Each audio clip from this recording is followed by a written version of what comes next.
Big boss ಮನೆಯಲ್ಲಿ ರಜತ್ ಆರ್ಭಟ ಜೋರಾಗಿದೆ. ರಜತ್ ಅವರ ಮಾತಿಗೆ ಮನೆಯ ಮಂದಿ ರೊಚ್ಚಿಗೆದ್ದಿದ್ದಾರೆ. ಹದ್ದು ಮೀರಿದ ವರ್ತನೆ ಕಂಡು ಮನೆ ಮಂದಿ ಶಾಕ್ ಆಗಿದ್ದಾರೆ. ಮಂಜು ಹಾಗೂ ರಜತ್ ನಡುವೆ ಜೋರು ಗಲಾಟೆ ಶುರುವಾಗಿದೆ. ಚೆಂಡು ಸಾಗಲಿ ಮುಂದೆ ಹೋಗಲಿ ಎನ್ನುವ ಟಾಸ್ಕ್ ಬಿಗ್ ಬಾಸ್ ನೀಡಿದ್ದರು. ಚೈತ್ರ ಅವರು ಆಟದ ಉಸ್ತುವಾರಿ ವಹಿಸಿಕೊಂಡಿದ್ದರು. ಈ ವೇಳೆ ಚೈತ್ರ ಹಾಗೂ ರಜತ್ ನಡುವೆ ಮಾತಿನ ಚಕಮಕಿ ನಡೆದಿದೆ. ಟಿವಿಯಲ್ಲಿ ಗೇಮ್ ನೋಡಿಕೊಂಡು ಬಂದವರ ಕತೆ ಇದೆ ಎಂದು ರಜತ್ ಅವರ ಬಗ್ಗೆಯೂ ಮಂಜು ಮಾತನಾಡಿದ್ದಾರೆ. ಈ ವೇಳೆ ಯೋಗ್ಯತೆಯ ಮಾತುಗಳು ಬಂದಿವೆ. ಮಂಜು ಅವರ ರಜತ್ ಅವರ ಮೈಮೇಲೆ ಹೋಗಿದ್ದಾರೆ.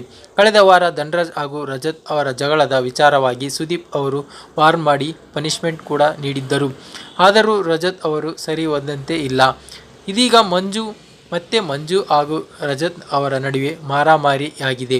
ಈ ವಾರ ರಜತ್ ನಾಮಿನೇಟ್ಗಳ ಕೂಡ ಆಗಿದ್ದಾರೆ. ಹೀಗಾಗಿ ಕಿಚ್ಚ ಅವರು ರಜತ್ಗೆ ಸ್ಪೆಷಲ್ ಕ್ಲಾಸ್ ತೆಗೆದುಕೊಳ್ಳಬೇಕು ಎಂದು ಪ್ರೇಕ್ಷಕರು ಕಮೆಂಟ್ ಮಾಡುತ್ತಿದ್ದಾರೆ. ಆಗಾಗ ರಜತ್ ಅವರು ಚೈತ್ರ ಕುಂದಾಪುರ್ ಅವರ ಕಾಲೆಳೆಯುವ ರೇಗಿಸುವ ಕೆಲಸ ಮಾಡುತ್ತಲೇ ಇರುತ್ತಾರೆ. ಇದರ ಬೆನ್ನಲ್ಲೇ ಜೋರಾಗಿ ಕೂಗಾಡಿದ್ದಾರೆ. ಒಂದು ಟಾಸ್ಕ್ ಬಿಗ್ ಬಾಸ್ ನೀಡಿತ್ತು. ತಮ್ಮೊಳಗೆ ಚರ್ಚಿಸಿ ಒಬ್ಬರನ್ನು ನೇರವಾಗಿ ನಾಮಿನೇಟ್ ಮಾಡಬೇಕಿತ್ತು. ರಜತ್ ಅವರನ್ನು ನೇರವಾಗಿ ನಾಮಿನೇಟ್ ಮಾಡಿದ್ದಾರೆ ತ್ರಿವಿಕ್ರಮ್ ತಂಡ.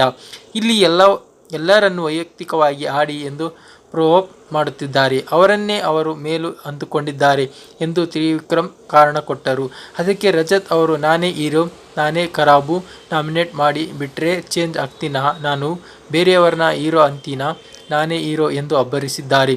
ಸದ್ಯ ಬಿಗ್ ಬಾಸ್ ಮನೆಯಲ್ಲಿ ಸಂಖ್ಯೆ 10ಕ್ಕೆ ಇಳಿಕೆ ಆಗಿದೆ. ಸ್ಪರ್ಧಿಗಳ ಮಧ್ಯೆ ಆಟ ಜೋರಾಗಿದೆ. ಕಳೆದ ವಾರ ಶಿಶಿರ್ ದೊಡ್ಡಮನೆಯಿಂದ ಔಟ್ ಆಗಿದ್ದರೆ ಇಡೀ ಮನೆಯಲ್ಲಿ ಕ್ಲೀನ್ ಮಾಡುವ ಟಾಸ್ಕ್ ನೀಡಲಾಗಿತ್ತು. ಈ ಟಾಸ್ಕ್ ನಿಭಾಯಿಸುವ ವೇಳೆ ಗೌತಮಿ ಜಾಧವ್ ಮತ್ತು ರಜತ್ ನಡುವೆ ಜಗಳ ಆರಂಭ ಆಯಿತು. ಹಣ್ಣು ತಿನ್ನುವುದನ್ನು ಗೌತಮಿ ಜಾಧವ್ ಟೀಕಿಸಿದ್ದಕ್ಕೆ ರಜತ್ ಅವರಿಗೆ ಕೋಪ ಬಂತು. ಆಗ ಅವರಿಬ್ಬರ ನಡುವೆ ಮಾತಿನ ಮಾತು ಬೆಳೆಯಿತು.